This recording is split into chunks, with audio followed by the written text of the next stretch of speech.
Bienvenue à un nouvel épisode de Médecine in 10 minutes. Comme d'habitude, on va droit au but. Le sujet est expliqué d'une manière brève, claire et souvent illustrée.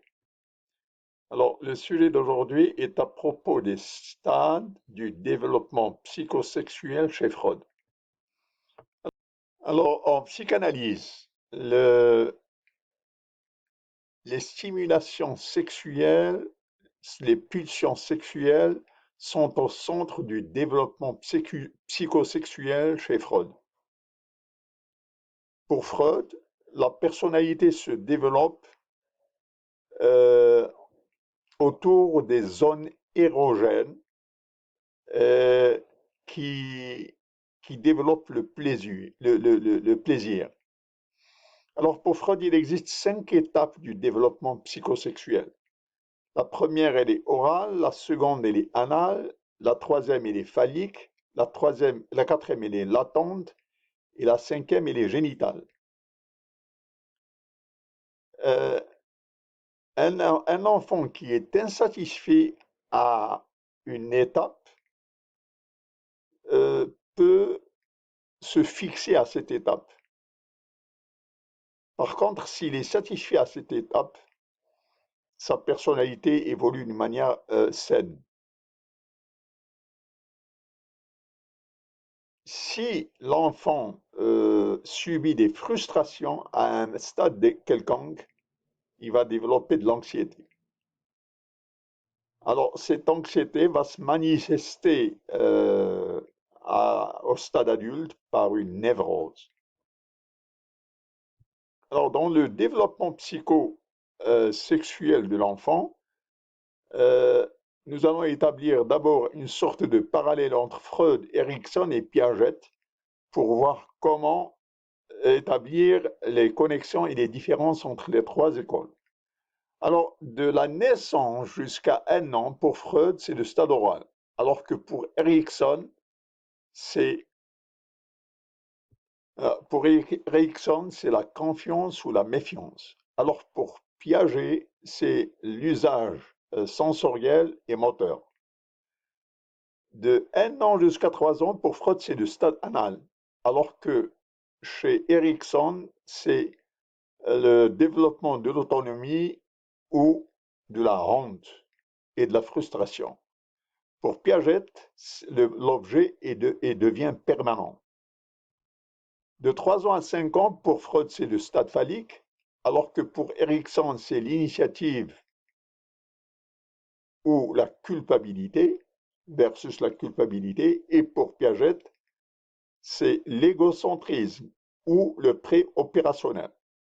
De 6 ans à 11 ans, pour Freud, c'est le stade latent, et pour Erikson, c'est la compétence versus l'infériorité.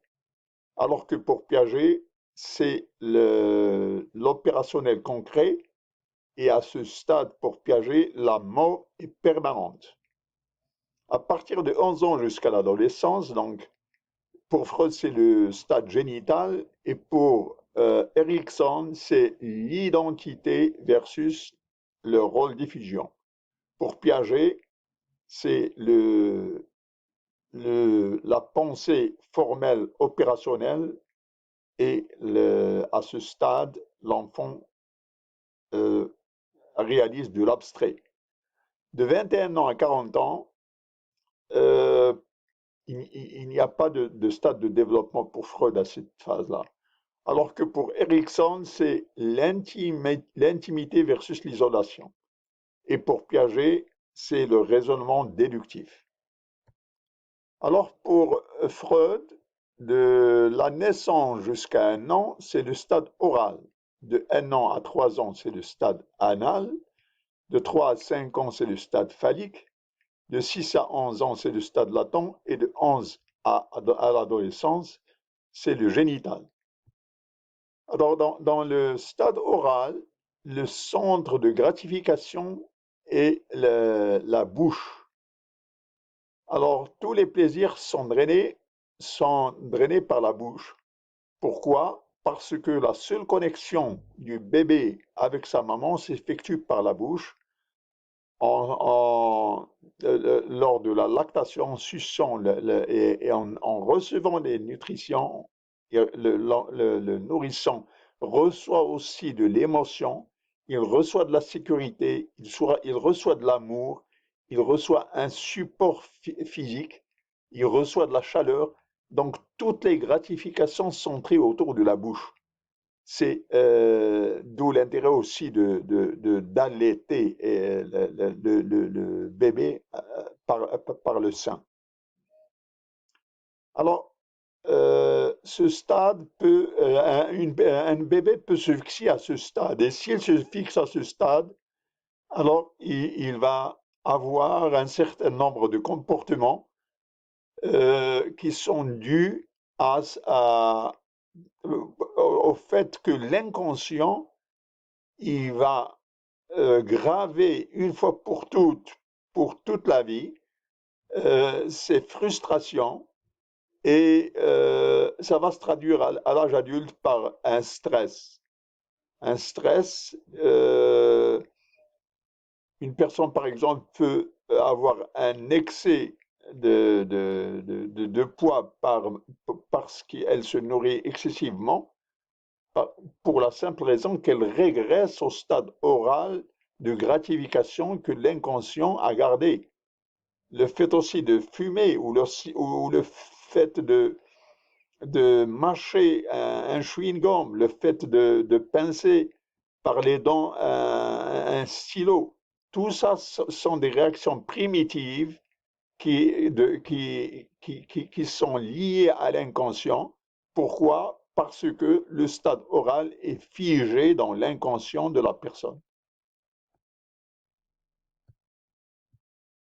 Alors, après le stade oral, eh ben, les pulsions sont drainées vers la région anale, et c'est ce qu'on appelle le stade anal. Alors, à ce moment-là, le bébé se rend compte qu'il a une capacité de contrôler son réflexe du sphinctérien. Alors, cette capacité de contrôler son réflexe sphinctérien, cette prise en conscience de ce contrôle, eh ben, ça lui assure une semi-indépendance. Eh ben, c'est ce qu'on appelle le stade anal. Alors, puis survient le stade préscolaire entre 3 et 6 ans. Alors, la région génitale, c'est elle qui draine le plaisir. L'enfant, le petit enfant, découvre un centre d'intérêt dans les régions génitales. Il découvre, en stimulant son pénis, qu'il peut avoir des expériences de plaisir. Il réalise alors que le pénis, qu'il a un pénis comme son père. Par contre, sa mère et sa sœur n'ont pas de pénis. Et il pense à cette différence. Pourquoi sa maman et sa sœur n'ont pas de pénis? Ça crée une crise émotionnelle dans le petit esprit de l'enfant. En même temps, il va développer une sorte de désir vers la maman qu'il voudrait s'approprier et aimerait écarter le père qui s'interpose dans ce désir. Alors, cette maman qui est privée du pénis, c'est parce qu'il a dû commettre une erreur grave. Il a peur, il a peur de souffrir le même sort que sa mère et il développe ce qu'on appelle la peur de la castration. Donc, dans cette crise, l'enfant essaie de séduire sa mère, mais le père il est toujours là qui s'interpose et ça crée un conflit, ça crée une petite tension et ça crée beaucoup de tension dans le petit esprit de l'enfant. Alors, cette crise émotionnelle est appelée le complexe d'Oedipe. L'enfant qui veut séduire sa maman, il ne veut pas le faire par crainte du père qui peut lui faire subir la même castration, et cette énigme sera répressée vers l'inconscient. Alors, l'étape suivante dans le développement, c'est le stade latent. Alors, l'enfant qui ne peut pas éliminer le père, alors qu'est-ce qu'il fait? Il se résigne à imiter le père. Si, si la maman a gagné le père, c'est que lui aussi, il doit avoir l'estime du père. À ce moment-là, il idolâtre le père, il va s'habiller comme le père, il va essayer d'imiter toutes les attitudes du père et tous ses gestes, et le père devient, il incarne la personne idéale.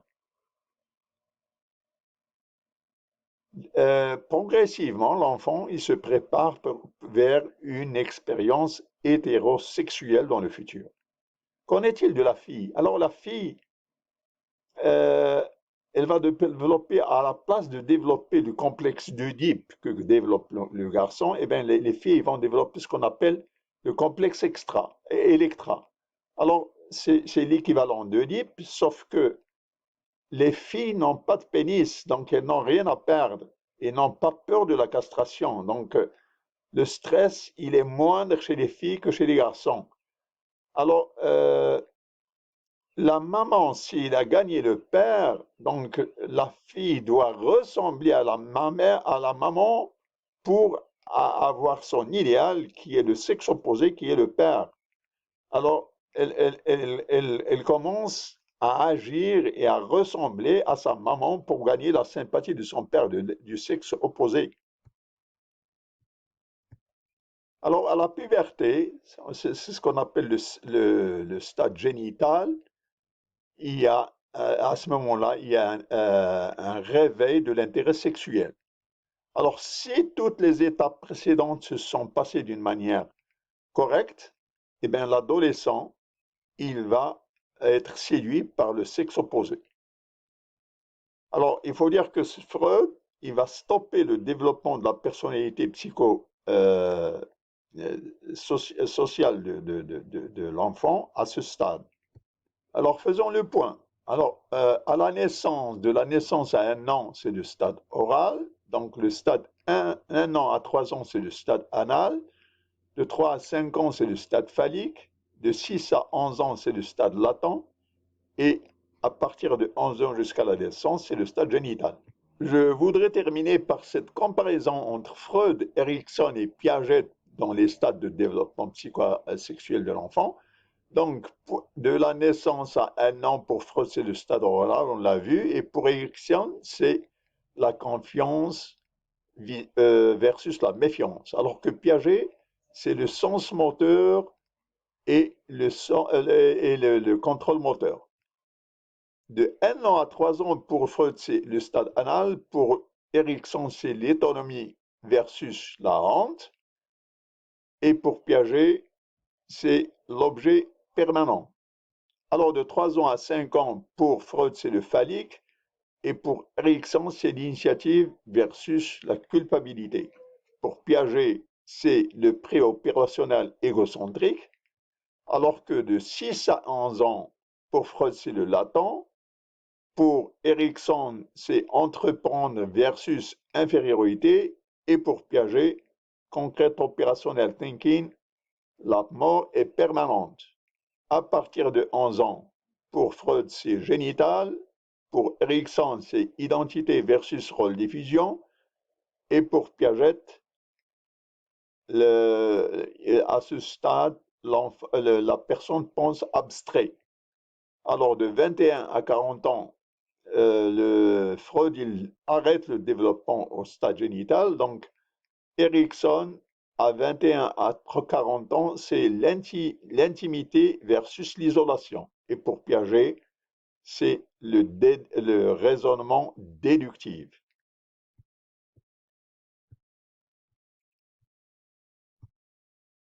Merci d'avoir assisté à cet épisode de Médecine en 10 minutes. Vos clics représentent une sorte de support pour avoir plus de vidéos. Donc, nous recommandons vos clics. Merci d'avoir assisté à cette vidéo et vos commentaires sont attendus avec patience. Merci.